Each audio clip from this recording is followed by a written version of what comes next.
প্রেক্ষাপট ও সরাসরি ঘটনায় চলে যাচ্ছি।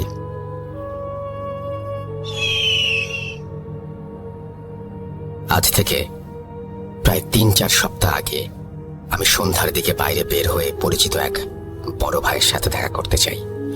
ব্রহ্মপুত্র নদের ধারে সিঁড়িতে বসে চা খেতে খেতে আড্ডা দিচ্ছিলাম আমরা, আমি আর বড় ভাই আর বড় ভাইয়ের এক্স কলিগ। আমার বড় ভাইয়ের কলিগের নাম রেজওয়ান। কিছুটা সময় আড্ডা দিতে দিতে রেজওয়ান ভাইয়ের ফোনে একটা কল আসে আর উনি রিসিভ করে কথা বলেন। কথার ফাঁকে উনি যা বলছিলেন তা কিছুটা এমন শোনাচ্ছিল। জি আম্মু, হুজুরের পরে কি বলেছেন?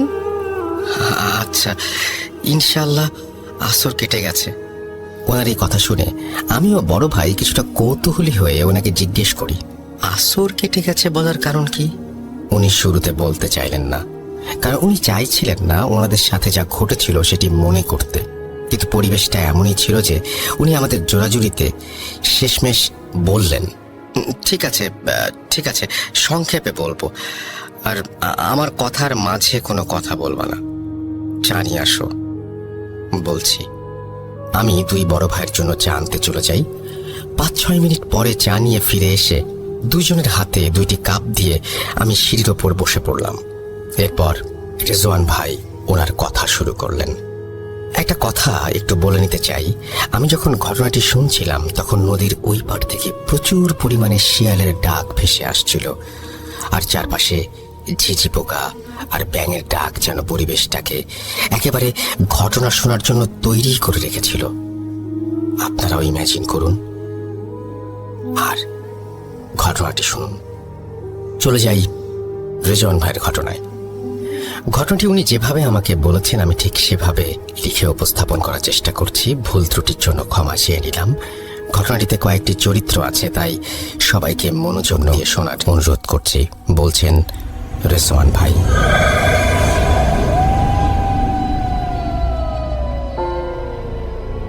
আমি তখন বরিশাল বিভাগের একটি কুরিয়ার সার্ভিসে কাজ করি। চাকরিটা ভালোই ছিল, কিন্তু একটা জিনিস খারাপ লাগতো যে রোজ একই ধরনের রুটিন। এভাবে আস্তে আস্তে আমিও আমার কলিগরা যেন হাঁপিয়ে উঠছিলাম। কিন্তু এই একঘেয়েমি কেটে যায় কোরবানি ঈদের ছুটিতে বাড়ি গিয়ে। এছাড়াও ঈদের 2 দিন পরে 6 জন মিলে একটি ট্যুরও দেই আমরা রিফ্রেশমেন্টের জন্য। ট্যুর থেকে ফিরে প্রায় 4 দিন আমি বাড়িতেই ছিলাম। 1 বছর 9 মাসের মতো হবে আমার বিয়ে হয়েছে, কিন্তু ওয়াইফের সাথে বেশি সময় স্পেন্ড করতে পারিনি দূরে চাকরি করার জন্য। যথারীতি ঈদের ছুটি শেষ হয়ে যায় আর আমিও আমার কলিগ সবাই আমাদের চাকরির স্থানে আবারও যোগদান করি।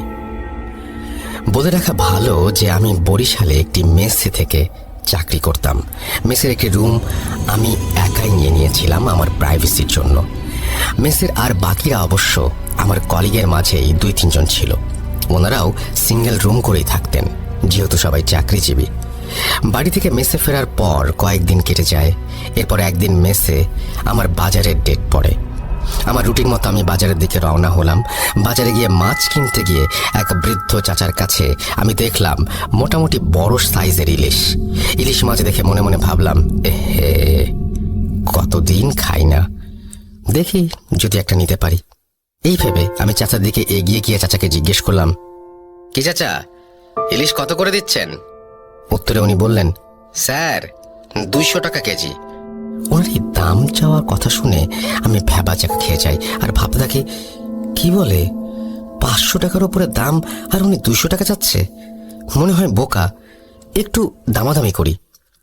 এই বলে আমি চাচাকে বললাম, কি বলেন চাচা, 100 টাকা করে দিয়েন, দিলে কয়েক কেজি নিব, চলবে? উনি আমার দিকে হাসি ভরা মুখে তাকিয়ে বললেন, যান স্যার, আপনি দিনের প্রথম খদ্দের, যান 90 টাকা করে রাখবো। আমি মনে মনে নিজেকে অনেক বড় ভাবতে থাকি আর এদিক ওদিক তাকিয়ে ওনাকে 5 কেজি মাছ মাপতে বলি, এই ভেবে যে ফ্রিজে রেখে অনেক দিন খাওয়া যাবে আর দামটা একেবারেই সস্তা। অনেক বড় দাও মেরেছি আজকে।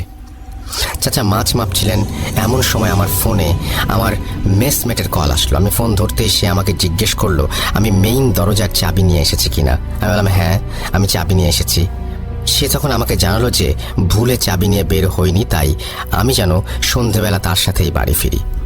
আমিও সম্মতি দিয়ে ফোন রেখে মাছওয়ালা চাচার দিকে তাকাই, কিন্তু আমি সেখানে মাছের ঝুড়ি আর মাছওয়ালা চাচাকে দেখতে পাই না, বরং তার পাশে দেখতে পাই কয়েকজন যুবক মাছ বিক্রেতাকে, যে ইলিশ মাছ মাপছিল দাড়ি পাল্লায়। আমি ওনাকে দেখে ভাবলাম যে চাচা হয়তো বাথরুমে বা অন্য কোথাও গেছে, তাই এই যুবক মাছ বিক্রেতাকে মনে হয় মাছ মাপতে দিয়ে গেছেন। আমার ভাবনা শেষ হতেই মাছ বিক্রেতা আমার ব্যাগে মাছ ঢেলে টাকা চাইলেন। আমি 5 কেজি 90 টাকা করে ধরে 450 টাকা দিলাম, কিন্তু এই 450 টাকা দেখে সে আমাকে বলল, 8 টাকা কই স্যার? আমি বিরক্ত হয়ে বললাম, কি বলছেন? চাচা তো 90 টাকা কেজি করে বলছিলেন, সেই অনুযায়ী 450 টাকাই হয়। আমার কথা শুনে মাছ বিক্রেতা আমাকে বদ্ধ উন্মাদ ভেবে বলতে লাগলো, স্যার কি স্বপ্ন দেখতেছিলেন? 500 টাকা কইরা তো 2500 টাকা হয়, আর আপনি আমারে 450 টাকা দিতেছেন।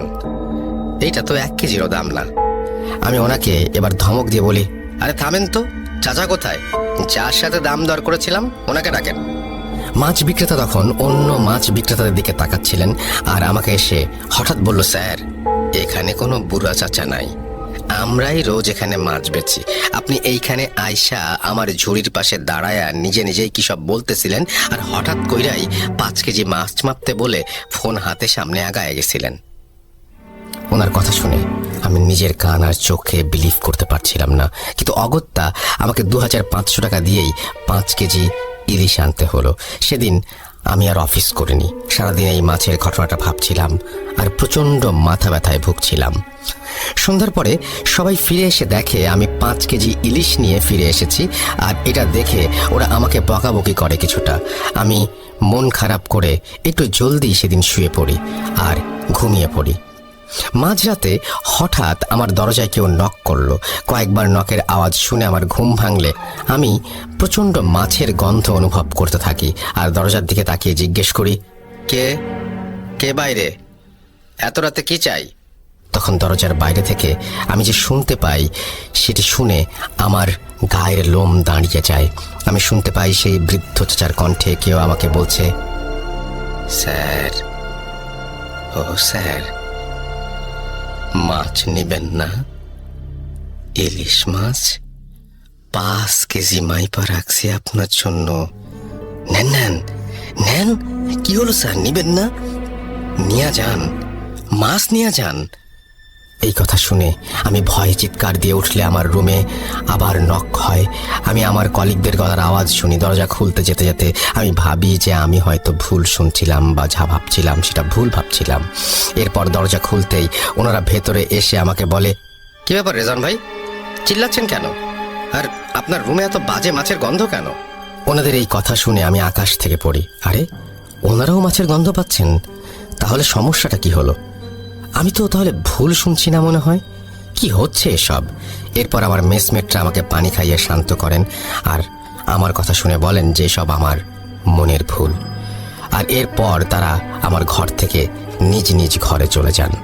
আমিও বিষয়টাকে মনের ভুল ভেবে আবার ঘুমানোর চেষ্টা করি। যখন হালকা তন্দ্রাচ্ছন্ন হয়ে পড়ি, তখনই আমার রুমের চারপাশ থেকে ফিস ফিস প্রতিধ্বনি শুনতে পাই, মাছ মাছ, ইলিশ মাছ নেবেন না? নেবেন না স্যার? আপনাকে নিতেই হবে, দাম করেছেন, এখন না নিলে খারাপ হবে। মাছ নেবেন না স্যার, ইলিশ মাছ। এমনভাবে শব্দটা হচ্ছিল যেন মনে হচ্ছিল আমি কোনো হরর মুভির থিয়েটারে, আর চারপাশ থেকে হরিফিক সব সাউন্ড ভেসে আসছে। আমি আবার ঘুমিয়ে পড়ি। রুমে লাইট জ্বালিয়ে ঘড়ির দিকে তাকিয়ে দেখি 3:15 বাজে। ঘুম থেকে উঠে ঘড়ি দেখার সাথে সাথেই আমি আবার বিছানায় পড়ে যাই। আমার চারপাশ ব্ল্যাক আউট হয়ে যায়, আর আমি দেখতে পাই যে আমার রুমে আমি বিছানায় বসে, আর আমার বারান্দার দরজার সামনে সেই মাছ বিক্রেতা দাঁড়িয়ে। সে আমাকে খুব কঠিন গলায় বলছে, স্যার, মাছ তো আপনাকে নিতেই হবে।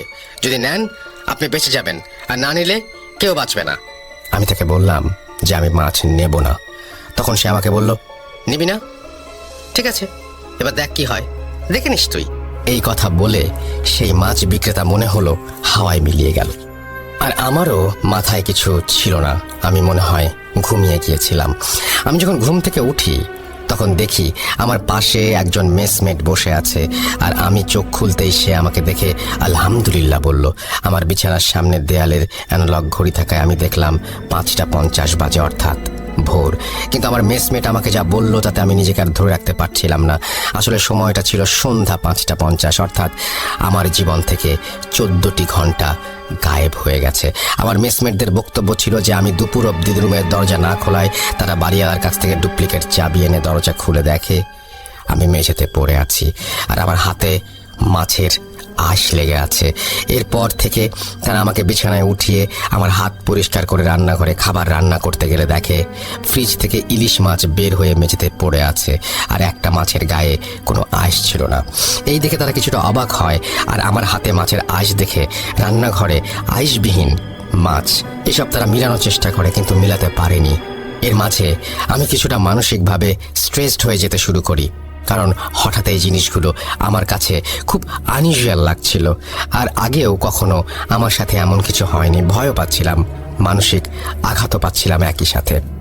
এরপর সন্ধেবেলা আমার মোবাইল একটা ফোন আসে। ফোনটি ছিল আমার আম্মুর। ফোন ধরতেই আম্মু বলেন যে আমি খুব জলদি যেন বাড়ি ফিরে আসি। আমি কারণ জিজ্ঞেস করলে আমার আম্মু আমাকে কিছুই বলে না, ফোন কেটে দেয়। আমি বাড়ি যাবার জন্য বাসের টিকিট কাটতে যাই, কিন্তু সেদিন টিকিট না পেয়ে পরের দিন রাতে বাসের টিকিট কেটে নেই। অফিসের বসকে অনেক কষ্টে ছুটি দেওয়ার কথা রাজি করিয়ে বাড়ি ফিরে এলাম।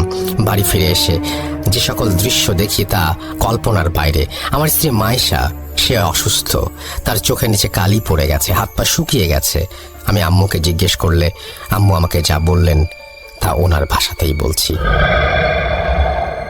তুই বরিশাল চলে যাবার কিছুদিন পর রাতের বেলা আমরা সবাই ঘুমিয়েছিলাম অন্যান্য দিনের মতোই। শেষ রাতের দিকে খুব জোরে চিৎকারের আওয়াজ পাই আমরা। শুরুতেই বউয়ের ঘরে গিয়ে দেখি বউ নেই। এরপর সারা বাসা খুঁজে শেষমেশ ছাদে গিয়ে তাকে অজ্ঞান অবস্থায় পাওয়া যায়। তার মুখে পানি ছিটিয়ে হাত পা মালিশ করে তার জ্ঞান ফেরানো যায়। কিন্তু জ্ঞান ফিরতেই সে সবার আগে যে কথাগুলো বলে সেগুলো হলো, মাছ মাছ মাছ খাবো, ওকে বল আমার জন্য ইলিশ মাছ আনতে, ও আমাকে মাছ দিয়েছে, ও কেন নেয়নি মা, কেন? এসব বলে তোমার বউ বাচ্চাদের মতো কাঁদতে থাকে। তাকে শান্ত করে ঘরে নিয়ে ঘুম পাড়িয়ে দিই আমি। কিন্তু সকালে ঘুম থেকে উঠলে ওকে জিজ্ঞেস করি ও কেন রাতে ছাদে গিয়েছিল। কিন্তু মায়েশা একেবারে অবাক হয়ে বলে, কি বলছেন মা, আমি রাতে সেই যে বিছানায় ঘুমিয়েছিলাম, এই কেবলই উঠলাম। এই কথা শুনে আমি মায়েশাকে আর কিছু বলি না। এর পরের দিন সন্ধ্যা হতেই মায়েশা ছাদে চলে যায়। শুরুতে ভেবেছিলাম যে তোমার সাথে রোজ বিকালে সন্ধ্যায় ছাদে যাওয়ার অভ্যাস ছিল, কিন্তু তোমাকে মিস করে তাই হয়তো ছাদে যায়। কিন্তু সন্ধ্যায় ছাদে যাওয়া আমার পছন্দ ছিল না। ভেবেছিলাম 2-1 দিন পর ও নিজেই যাওয়া বন্ধ করে দেবে, কিন্তু না, ওর ছাদে যাওয়া সময় কাটানো আরো বাড়তে লাগলো। ওর শারীরিক পরিবর্তন হচ্ছিল, ও শুকিয়ে যাচ্ছিল, সারা রাত দিন ঘুমালেও চোখের নিচে কালি পড়ছিল। গত পরশু সন্ধ্যায় মায়েশা ছাদে যাচ্ছিল, তখন আমি ওকে ছাদে যাওয়ার জন্য আটকালে মায়েশা আমাকে হাতের ইশারায় আমার কান ওর মুখের কাছে নিয়ে আসে। ও ফিস ফিস করে বলতে লাগলো, না না না না না, এই ভুল করিস না বুড়ি, কবর দেখবি, যেতে দে না, দে না, আমি একবার ওকে দেখবো বুড়ি, যেতে দে আমায়। এই কথা বলে মাইশা সেদিনের মতো আবার বাচ্চাদের মতো কাঁদতে লাগলো। এরপর সে ছাদে চলে যায়। রাতের বেলা ঘরে ফিরে মাইশা তোমার বোনের ঘরে যায়। তোমার বোন তখন তার রুমে টেবিলে বসে পড়ছিল। মাইশা তোমার বোনের চেয়ারের পেছনে দাঁড়িয়ে তোমার বোনের কাছে মুখ নিয়ে অত্যন্ত আস্তে আস্তে বলে, বুড়িটাকে মেরে ফেল, ও আমাকে ছাদে যেতে দিতে চায় না, বুড়িটার কবর খুঁড়ে রেখেছি, যা মেরে ফেল। এই কথা শুনে তোমার বোন মাইশার দিকে তাকিয়ে চিৎকার দেয়, আর তার রুমে গিয়ে দেখি মাইশা তোমার বোনের গলা টিপে দাঁড়িয়ে আছে আর চিৎকার করে বলছে, কেন কথা শুনিস না তোরা কেউ? বুড়িটাও শোনে না, তুইও না, 1, 2, 2টা কবর হয়ে গেছে, দেখবি দেখবি।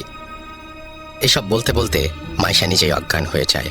এরপর আমরা তাকে বিছানায় শুইয়ে দেই আর তোমার বোনকে জিজ্ঞেস করি কেন মাইশা তার গলা টিপে ধরেছিল। তোমার বোন তখন আমাদের জানায় যে মাইশা তাকে যে বলেছিল, মাইশার দিকে যখন তাকিয়েছিল তখন মাইশার চেহারায় নাকি অদ্ভুত শয়তানি ছাপ ছিল, তাই সে ভয়ে চিৎকার দিয়েছিল। একটু পরে মাইশার জ্ঞান ফিরলে সে উঠে বসে, তোমার বাবাকে আর তোমার বোনকে একসাথে কাছে ডাকে আর আমাদের কানের কাছে মুখ নিয়ে এসে ফিসফিস করে বলতে থাকে, মাছ এসেছে, মাছ, আমার নদীতে মাছ এসেছে, আমি মাছ শিকার করব, মাছকে ডাক বুড়ি ডাক। এসব বলা শেষ হলে সে চিৎকার দিয়ে ওঠে, জ্ঞান হারায় আর তোমাকে ফোন করি। ডাক্তার এসে বলেছে সে খুব স্ট্রেসড আর মানসিক তাড়নায় আছে মেয়েটা, কিন্তু স্ট্রেসের কারণ কি সেটা মাইশা ডাক্তারকে বলে না। সে ডাক্তারের সাথে কোনো কথাই বলেনি। এরপর ডাক্তার কিছু ওষুধ দিয়ে চলে যান।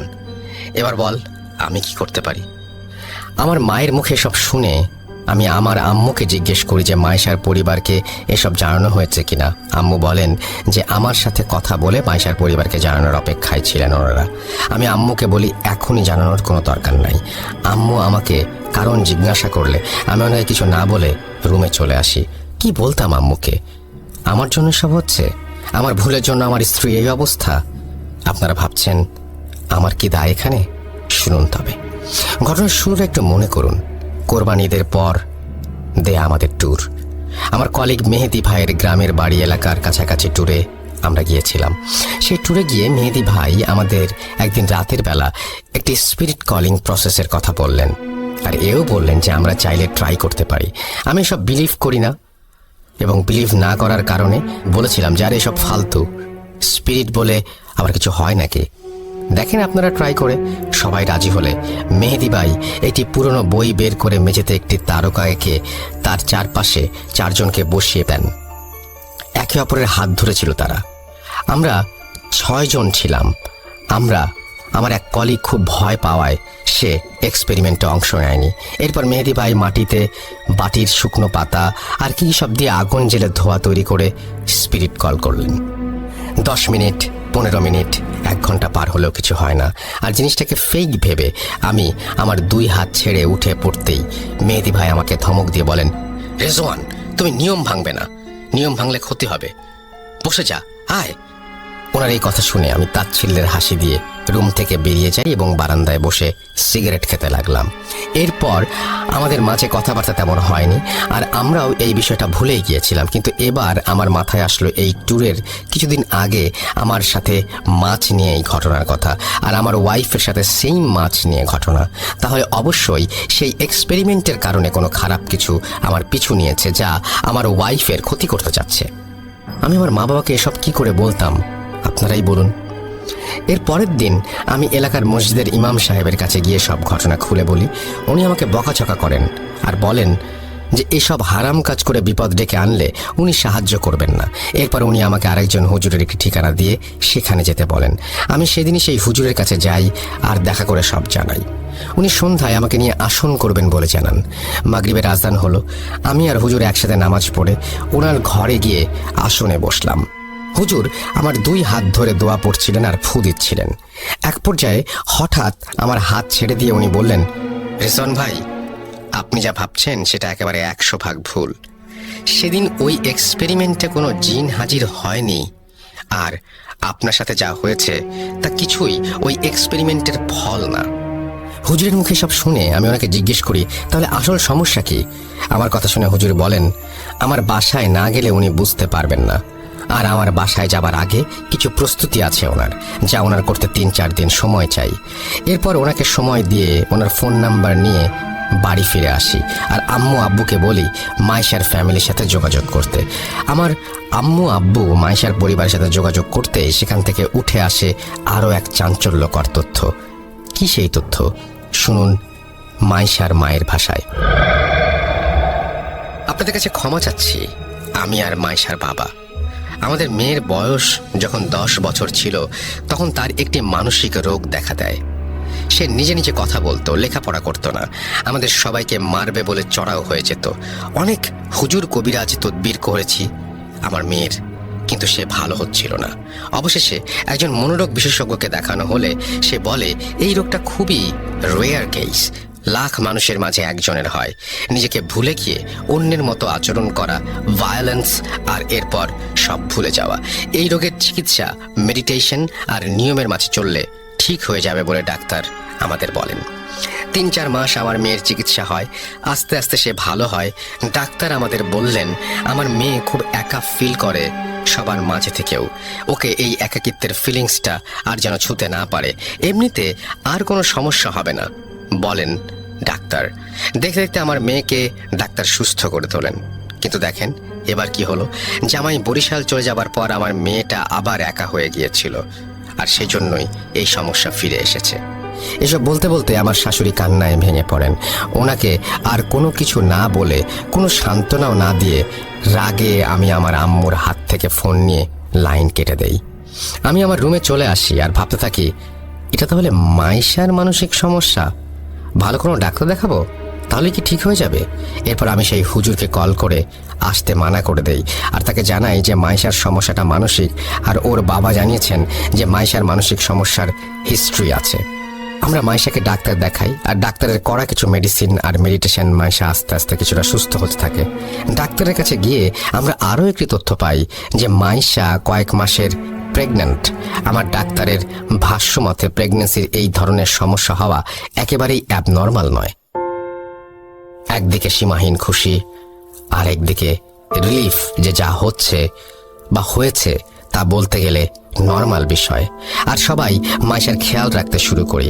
আমি রোজ সন্ধ্যায় মাইশাকে নিয়ে ছাদে গল্প করি, যত্ন নেই, নিয়ম করে খাওয়ানো, মেডিসিন দেয়া, সবকিছু খেয়াল রাখতাম আমরা সবাই। আস্তে আস্তে আমার যাবার সময় চলে এলো আর আমি বরিশাল চলে এলাম। মেসে ফিরে 1 সপ্তাহ পার হয়ে গেল, কোনো সমস্যা নেই। হঠাৎ একদিন রাতের বেলা ঘুমের মাঝে আমি কানের কাছে আওয়াজ শুনছিলাম, যা, চলে যা, জীবন থেকে চলে যা। আমি এটা শুনে বিছানা থেকে লাফ দিয়ে উঠতেই আমার রুমের দরজায় নক করার আওয়াজ পাই এবং সেই মাছ বিক্রেতার গলা শুনতে পাই, স্যার মাছ নেবেন? ইলিশ মাছ মাত্র 90 টাকা, নিয়ে নেন। একথা শুনে আমি চিৎকার করে উঠি, তুই আর তোর মাছ জাহান্নামে যা, আমাকে বিরক্ত করিস না, চলে যা, আমাকে আমার মতো বাঁচতে দে। এরপর সে প্রত্যুত্তরে আমাকে বলে, ফিরিয়ে দিলেন স্যার, আমার জীবিত মাছ আপনার পথ ছায়া মরছে, এইবার আপনি কবর দেখেন। এই কথা বলে সে করুণ সুরে কাঁদতে লাগলো। ওনার এই কথা শেষ হতেই আমার হুঁশ ফিরে মোবাইলের রিংটোনে। বিছানা থেকে উঠে আমি দেখি যে ঘেমে একাকার হয়ে গেছি। আমি আল্লাহর কাছে শুকরিয়া আদায় করি যে এতক্ষণ যা হচ্ছিল তা বোধহয় স্বপ্ন ছিল। এই ভাবতে ভাবতে আমি মোবাইল হাতে নিয়ে দেখি আব্বুর ফোন তোতে আব্বু কান্না স্বরে আমাকে বলে, বাবা রেজওয়ান, যত তাড়াতাড়ি পারো চলে আসো, তোমার বাচ্চা নাই। এই কথা শুনে আমার হাত থেকে ফোন পড়ে যায়, আমার পায়ের নিচে মাটি সরে যায়। আমি এই মাত্র স্বপ্নে দেখলাম আমাকে কবর দেখানো হবে আর আমার বাচ্চা এই দুনিয়াতে নেই। কিভাবে কি হলো জানার জন্য আমি বাড়ির উদ্দেশ্যে রওনা দিলাম।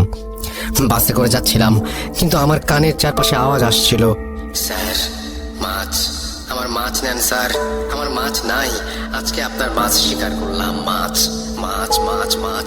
এই বলে বাতাসে মিশে যাচ্ছিল সেই আওয়াজ, আর হালকা করে শুনতে পাচ্ছিলাম, নিলেন না। এরপর আমি ঘুমিয়ে যাই বাসের জার্নিতে। বাস থামলে বাড়ি পৌঁছে আমি আমার বোনকে পাই বাড়িতে একা। এরপর আমি তাকে নিয়ে হাসপাতালের উদ্দেশ্যে রওনা হই। রাস্তায় আমার বোনের মুখে আমি সব ঘটনা শুনি। তার ভাষ্য মতে আমি ঘটনাগুলো বলছি।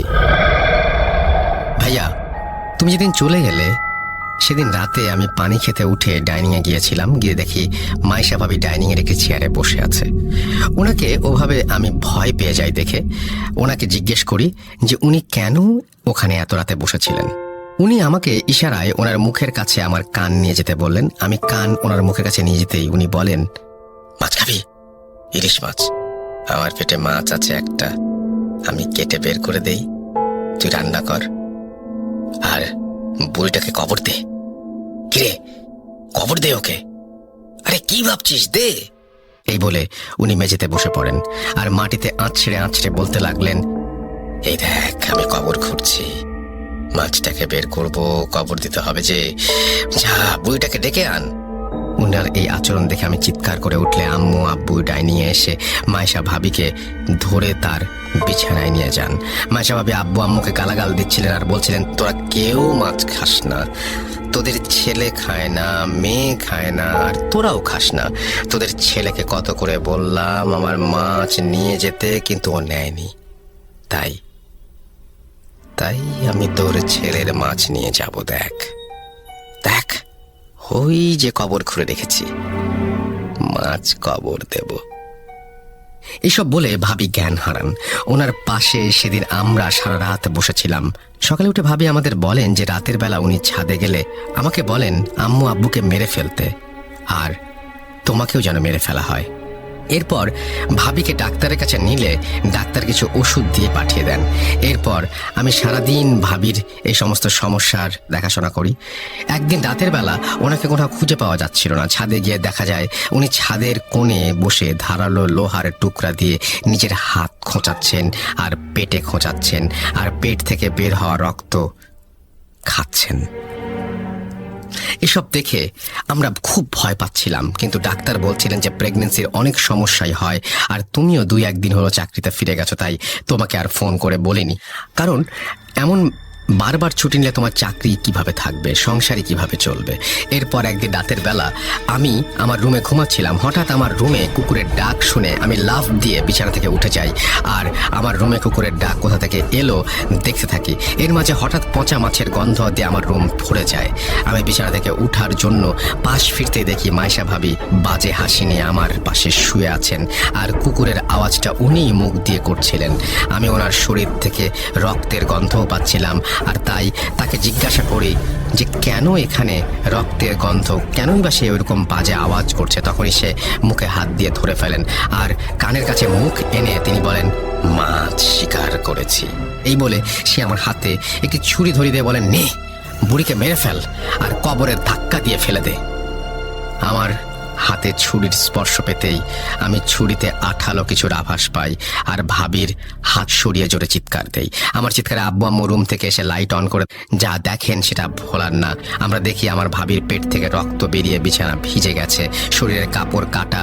ওনাকে ধরে বিছানায় শুয়ে আমি আর আম্মু পেটের কাপড় সরিয়ে দেখি ওনার পেটে 2-3টা স্ট্যাবের দাগ। আমাদের বুঝতে বাকি রইল না যে ভাবি কি করেছেন। তৎক্ষণাৎ ওনাকে হাসপাতালে নিয়ে যাওয়া হয়। ডাক্তার জানেন ওনার বাচ্চা আর বেঁচে নেই। আমার বোনের মুখে সব শুনে আমি রাগে দুঃখে একাকার হয়ে যাই, আর মনে মনে বলতে থাকি, মাছ কি, কেনই বা মাছ নিয়ে এত ঘটনা। এরপর আমি হাসপাতালে গিয়ে দেখি আমার শ্বশুর শাশুড়ি সহ অনেকেই সেখানে উপস্থিত আছেন। মাসের সাথে দেখা করি, সে ঘুমোচ্ছে।